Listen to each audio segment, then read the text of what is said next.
Welcome, viewers, to Richard and Karl presents Deep Space and Dragons. I'm Richard. And I'm Karl. And the boy wonder. Oh no. The implications that just happened. So, before we get into today's topic of the Cape Crusader, what's new in the Karlverse?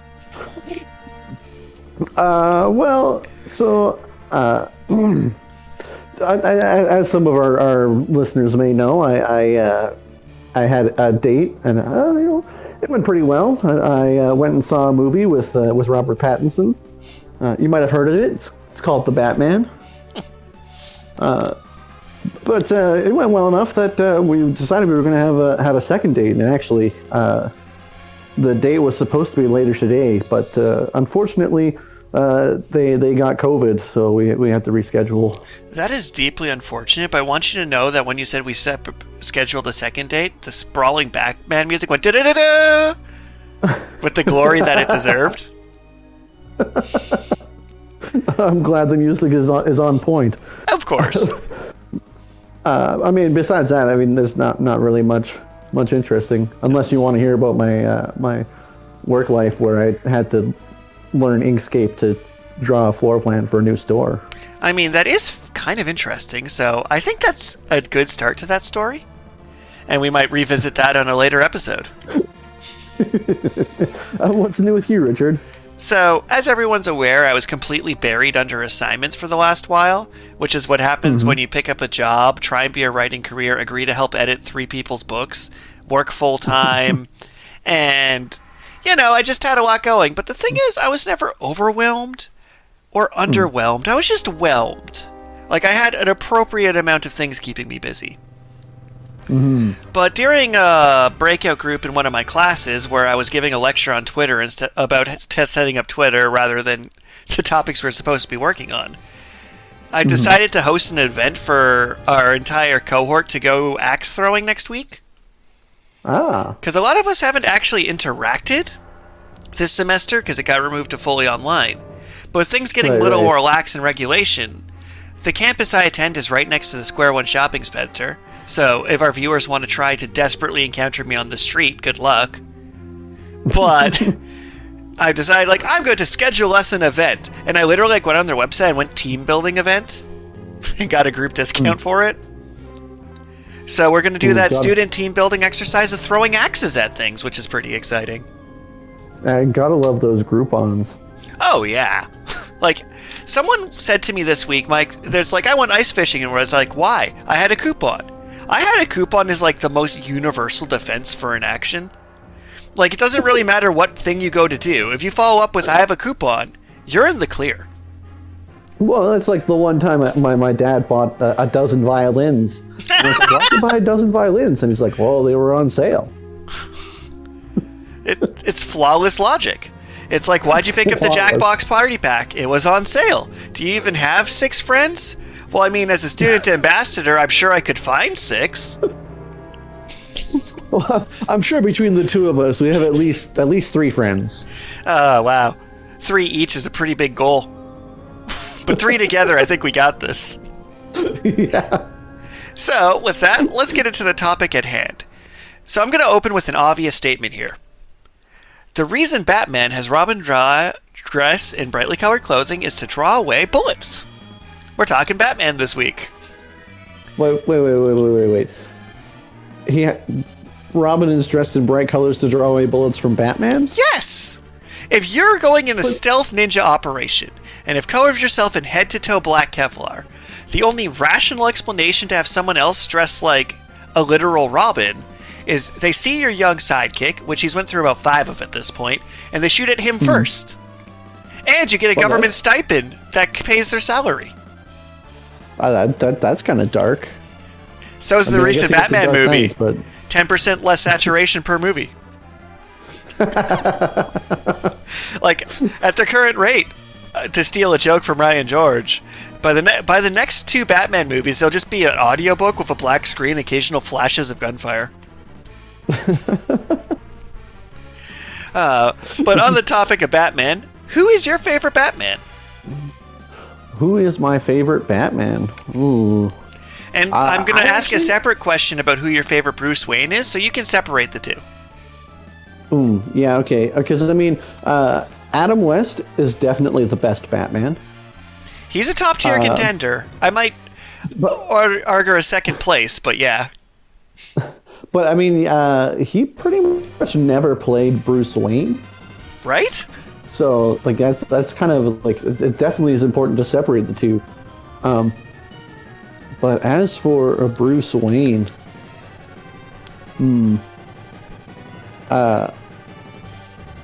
Christopher Nolan is the director. You're thinking Christian Bale or Holy Wheat? Christian Bale. Christian Bale. I kind of enjoyed his Batman persona, or his Bruce Wayne persona. That's very fair. So for me, I think the best Batman was Will Arnett. Because, let's be honest, yeah. Lego Batman pointed out all the obvious things we joke about the Batman series, but still managed to give, like, a convincing, powerful role. That Batman's biggest problem is he doesn't let himself feel love, like, as he microwaves his lobster thermidor. If that movie wasn't Lego, and it was live action and had a $15 million budget, $1 billion, it would have been the best Batman movie ever made by a wide margin. Especially when Daleks and Sauron attack, like, that in live action would have been amazing. So, that's my best Batman. The licensing nightmare. But he also doesn't really play Bruce Wayne much in that movie. Where I think the best Bruce Wayne is the animated one voiced by Kevin Conroy. Yeah, okay. You definitely went a way different route. I was thinking about live action Batman movies, but those are worse. The animated Bruce Wayne characters are often actually pretty interesting too. Well, I really like the Son of Batman movie where Bruce Wayne had to be like, oh, I accidentally made an assassin child. So he actually had to like lean into the Bruce Wayne a bit because you can't just be Batman with a son. You kind of actually have to be Bruce Wayne on that one despite your best efforts. Yeah, that's true. And on to the next topic while we're just arbitrarily talking Batman and rating Batman characters. Who's the best Robin, if you even remember all the Robins' names, because we go through them real fast. I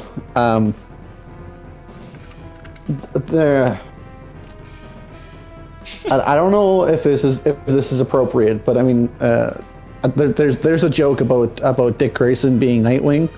I don't know. I don't really know much about any of the other Robins, but Dick Grayson is my favorite Robin. That is fair. Not only is he the Robin from Teen Titans, or the or the horrible Teen Titans Go, he's also like the Robin. No, the first couple seasons of Teen Titans Go were pretty on point. Oh yeah, but they definitely fell into the let's be musical numbers. I hate when cartoons devolve into just random songs about nothing. Oof. But yeah. But another contender is definitely in the animated movies, the Damian Wayne approach of this is my murder child with a sword. It's like, he's Robin, and being Robin fundamentally looks stupid. But this Robin is actually just a sociopathic killer, and I'm like, you know what, that kind of works. Where he's like, no, Robin, don't murder those people. It's just kind of an amusing inversion of it. So, I'm definitely going to go like, the Damian Wayne Robin was a pretty good approach, but the Dick Grayson Robin is the OG Robin. But one of my favorite Batman fun facts, because this is the darkest thing that I think's ever happened in comic books, is they had a fan poll to vote whether or not Jason Todd survives. The Joker kidnaps him, and the fans got to choose if Robin lived or died.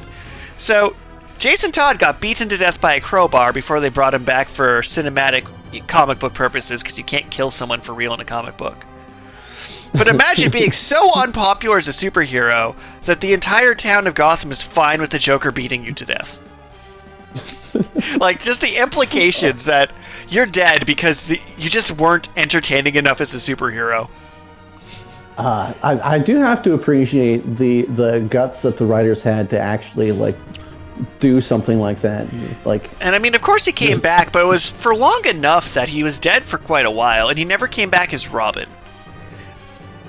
Yeah, because he came back as another deranged sociopath. Which is fair. I think he's one of the most justified Batman villains, to be honest. Yeah, I'm kind of surprised that the whole Lazarus Pit thing hasn't been a more mainstream plot point for the Batman franchise in general.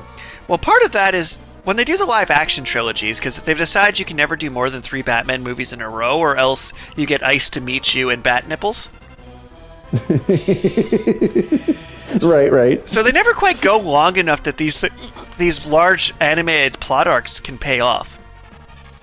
Which is why I'm always a bigger fan of the animated Batmans, because they don't have to reboot him every 5 years in the animated ones. Like the Batman to Superman to Justice League to Justice League Unlimited to Batman Beyond continuity, being one solid chunk of continuity, was probably better continuity than the MCU. Like, it was solid till it eventually fizzled out. Well, and then one of the other things about kind of movies in general is that the villain almost always has to die. And I was like, no, the villain doesn't have to die. That's kind of like Batman's thing, is that he is trying not to kill people. He's just trying to scare them with targeted violence. And what's kind of crazy is some of the most successful movies of all time are the ones brave enough to not kill their villains, at least right away. Like, we look at Star Wars Episode 4 is probably the most referenced things in my classes when we're doing, like, film study for how to design a good narrative. And they didn't deal with a single of the actual main villains in that at all. They just annoyed them. Yeah, that's definitely true. They're out several $1 trillion in supplies by blowing up their floating death fortress, but the Emperor wasn't even shown, he was just mentioned. And Darth Vader just kind of had a bad day.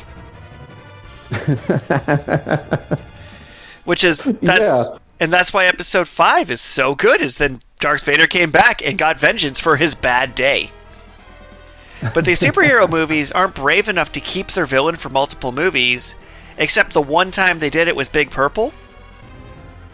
And I guess Loki, but Loki was kind of like... he went from, like, villain to anti-hero over the course of it. Oh, yeah, and then they decided to just unwrite all of his character progression and release the Loki TV series. Right? So I think one of the problems these Batman series movies have is they're not brave enough to plan more than 2 in ahead, so they try and wrap up everything in a nice bow, which stops them from being able to build on themselves. Well, okay, I mean, something of a tiny bit of a spoiler alert for the Batman. The villain does not die. I mean, they actually do send him to Arkham Asylum. That is delightful. Also, sending villains to Arkham Asylum is such a trope, because that's never actually worked. Well, yeah, I'm pretty sure the Joker is only ever there because he wants to be there. I'm pretty sure the Joker has a cot in, like, I feel like that's just the Joker's summer home. Like, he probably, like, his cell probably has, like, a hidden TV in the wall, and he has a margarita machine in there, and that's just where he goes to take a break. Yeah, just resting and relaxing in his jail cell. One of my favorite things, because they love to do ridiculous hypothetical comic books and Batman things, and I just stumble across these stories. I still love the one time where they're like, yeah, the Joker was Alfred, who plays the main villain of the Batman to keep the Batman's motivations and spirits up. Huh. I love that one. It is a pretty off-the-wall theory, but at the same time, Alfred has been shown to be incredibly devoted to Bruce Wayne and Batman. Right? Like, I bet you Alfred is the contractor that built the Batcave, because otherwise everybody would know what was going on down there. Pretty much. Like, almost guaranteed. And it's kind of funny is, with this Batman reboot, one thing a lot of people would have preferred, weirdly, is the Batman Beyond story. Because the Batman Beyond story, where Bruce Wayne retires and basically becomes an Alfred to a new Batman, is just a fantastic spin on the narrative. And it's funny at how underknown it is, because it was an anime series, went for a few seasons. It got a couple cameos in Justice League. But as a concept, is one of the best Batman concepts possible.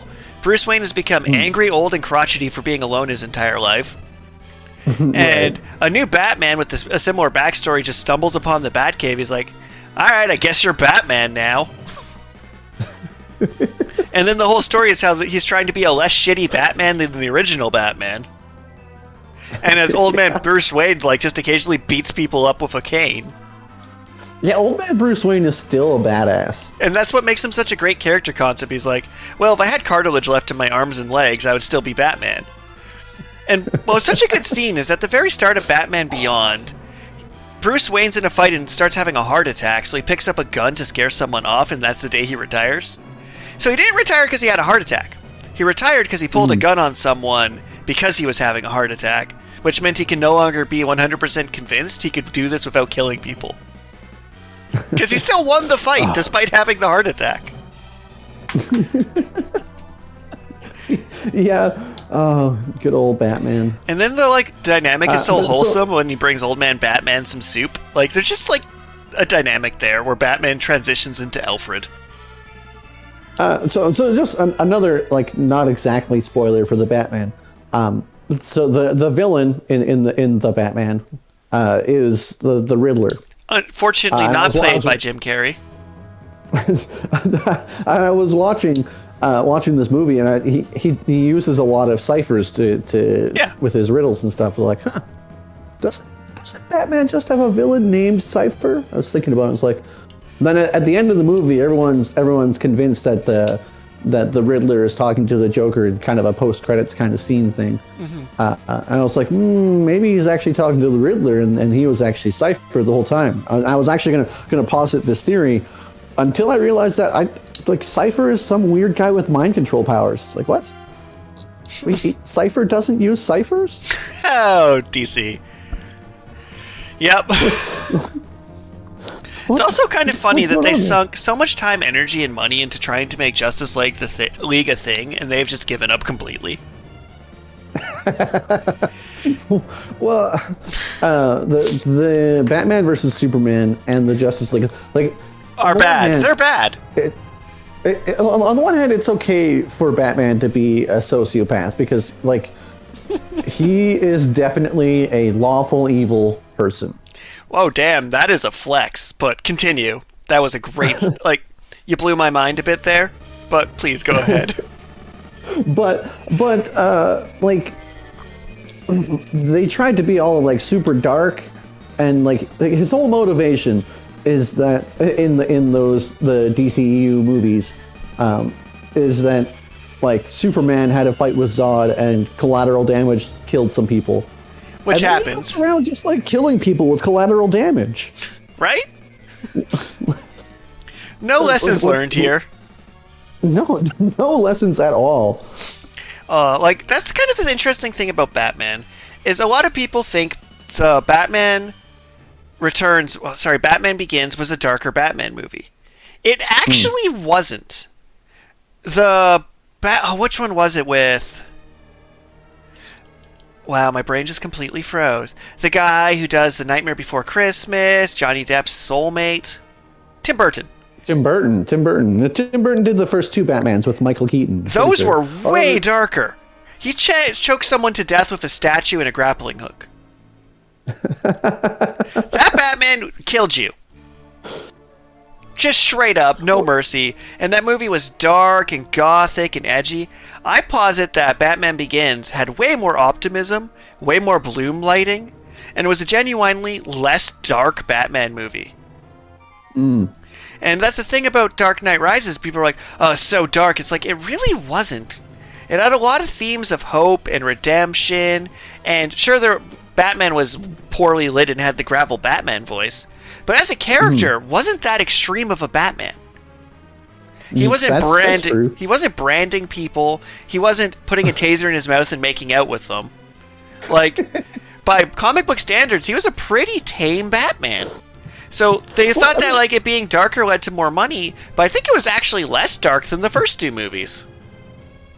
Just as an interesting thing about the origin of Batman is he was originally supposed to be this incredibly dark and edgy hero in the 50s or 60s, or I'm not entirely certain on the timeline. Someone might be able to correct me.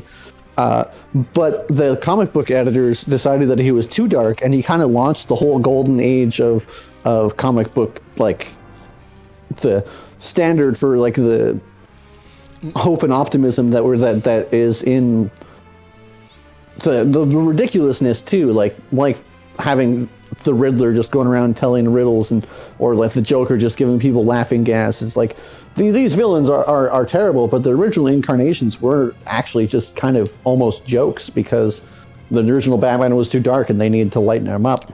Well, one of my favorite jokes in cinematic history is Batman and Robin in the live-action Adam West movie going, "These are connected. It took place in the sea. C is for Catwoman."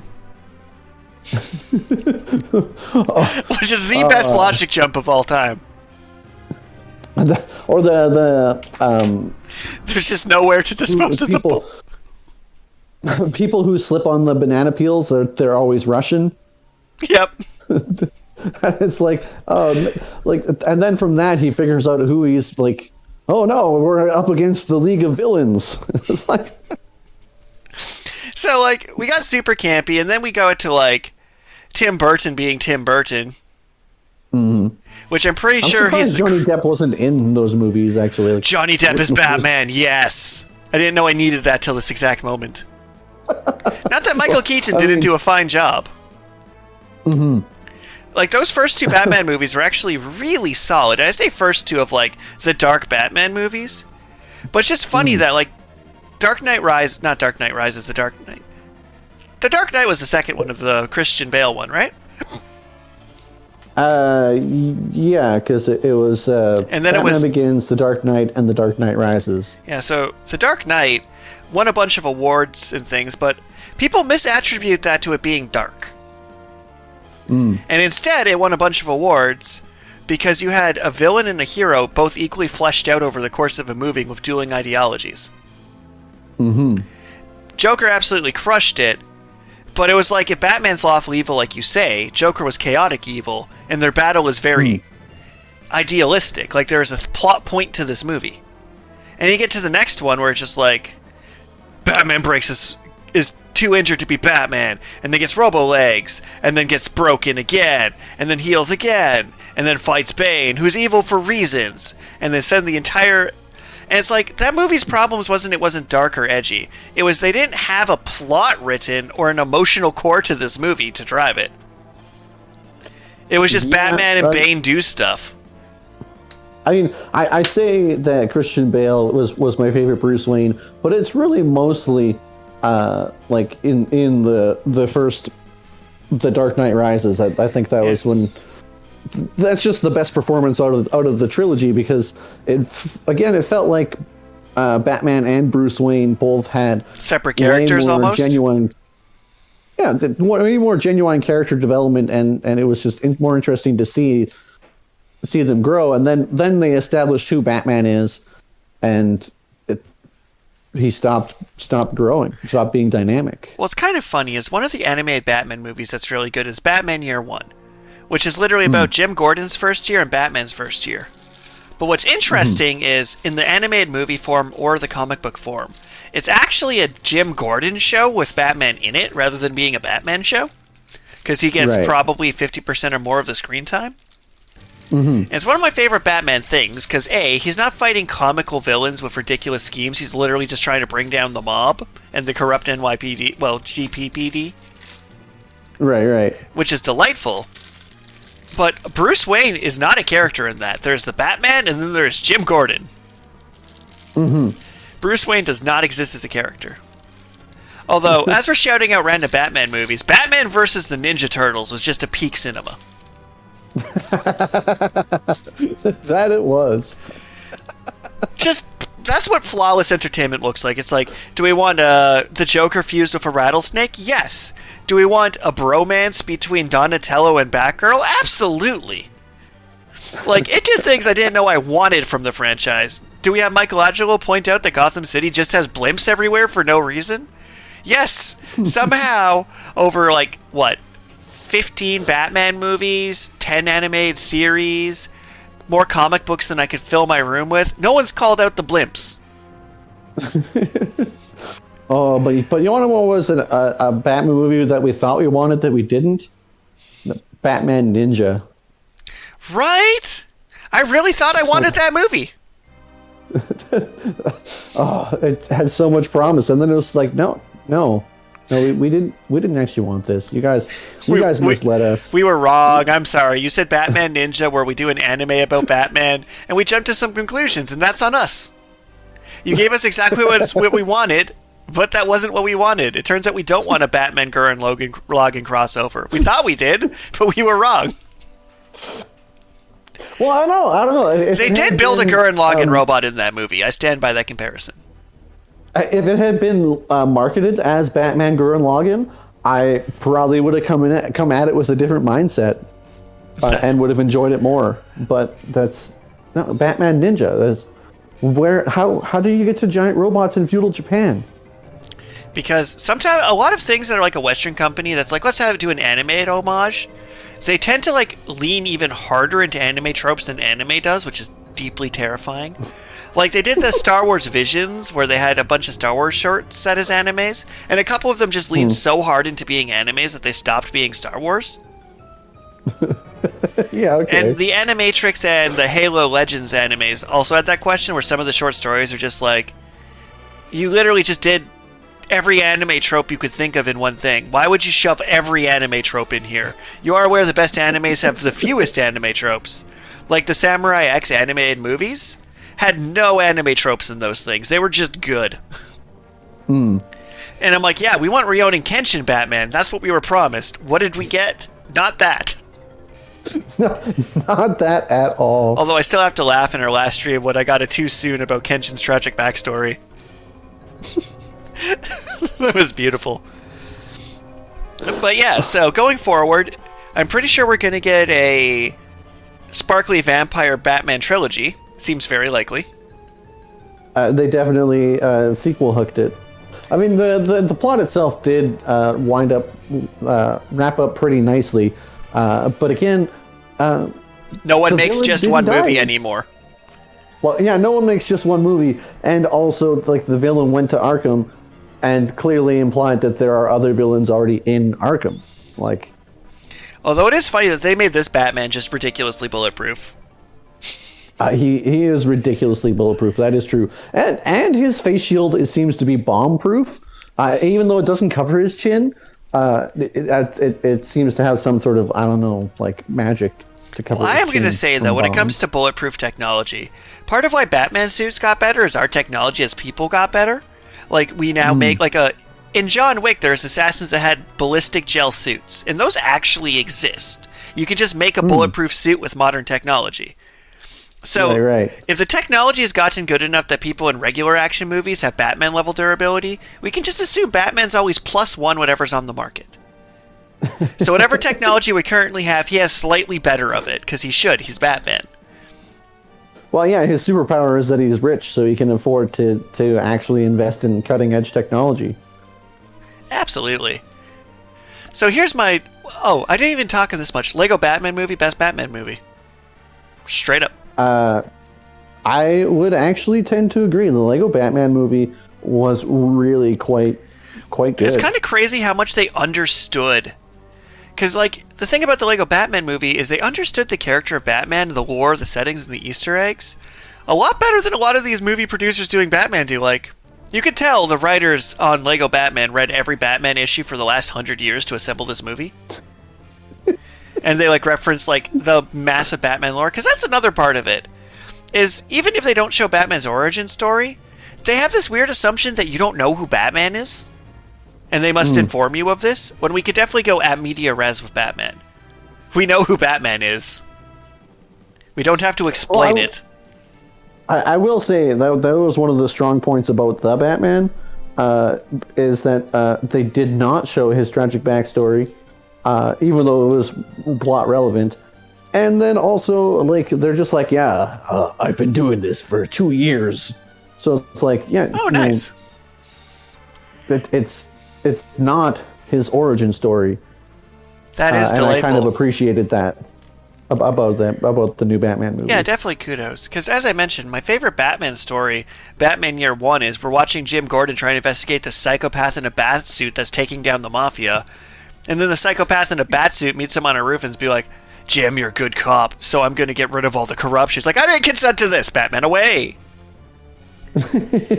I mean, just try and ignore the subplot where Jim Gordon cheats on his wife. That was not a great... I would not put that in my version of this. Kind of like that one Batman movie I was watching where Batman just hooks up with Batgirl. I'm like, who asked for this?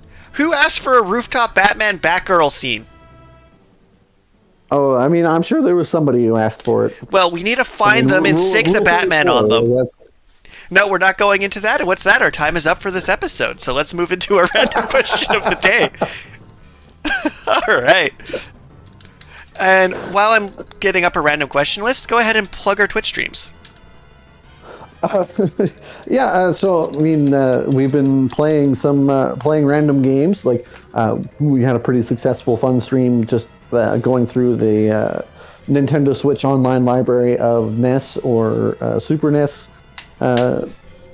co-op games. So I mean, if we tied at Kirby Golf. Yeah, we have that posted on YouTube. We usually stream on Tuesdays. Time zones. Don't forget about time zones.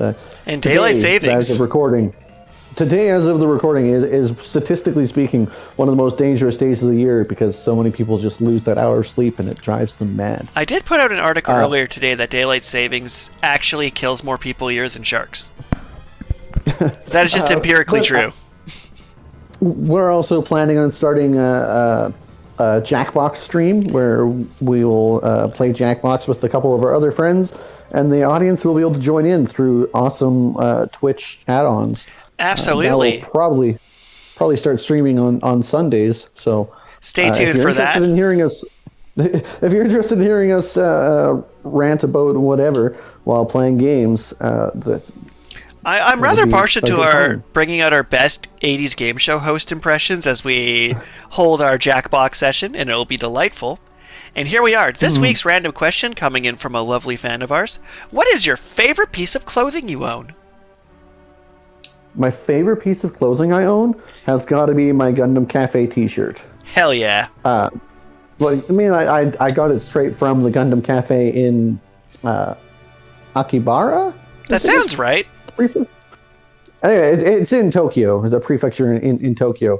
I went there with Richard's brother, actually. Yeah, you guys went on a lovely family vacation without me. Yeah, it was a good time. But that's definitely my favorite piece of clothing. What's your favorite piece of clothing you own there, Richard? Well, first, I'm slightly sad that the t-shirt and hoodie I custom made from you is not your favorite piece, but it got old and damaged. The Charmander shirt sadly did not win this contest. But for me... the Squirtle Hermit sweater also got old and damaged. I really should reorder a new one of those. And I never got a Bulbasaur shirt. All right, so I will design you a Bulbasaur. But moving on to my favorite piece of clothing is my gray sweater I've had since I was 6 that still fits and is still in pristine condition. It is magical and enchanted. I stole it from my brother when I was my mom says I was 6, and it went down to my knees. And then I grew, and it's made out of some kind of gray mithril material that just has grown with me magically. Yeah, okay. I've worn that thing on first dates and job interviews, weddings and funerals. It is a magical color neutral sweater that pairs with anything. Yeah, I mean, I don't actually wear my Gundam Cafe t-shirt very often because then it would get dirty and I might have to wash it, and then the cute little chibi robots might fade, and it's I love that shirt, but it's not actually a practical article. To be fair, clothing. Your favorite piece of clothing does not need to be worn. If it is a jersey on a shelf, that is A-okay. And with that, thank you for... Oh, sorry for cutting you off. Go ahead. Well, I was just going to say I have it hanging on an actual coat hanger in my closet. Nice. At some point over Christmas, I acquired a 50-pack of dress shirts because I asked for it and I got it. And I actually have to hang them up now because they get wrinkled and they're nice, which I wear for Zoom meetings. I'll put on the shirt for the Zoom meeting, do the Zoom meeting, take the shirt off, hang it back up. So I wear them for an hour a day so they stay nice. Well, with that, I think that brings our podcast to an end for today. Just if you have any questions or comments, I believe we have a yes, we do. In the link, system. you'll find a link to our survey to put your opinions for future episodes and submit questions and vote who you like more, Richard or Karl. Fun fact, Richard is winning. So if you want my ego to inflate higher, don't fill the survey in. Little reverse psychology for you. Take care and have a lovely nondescript time period, and watch out for bat-shaped weirdos. Yeah, bye. Bye.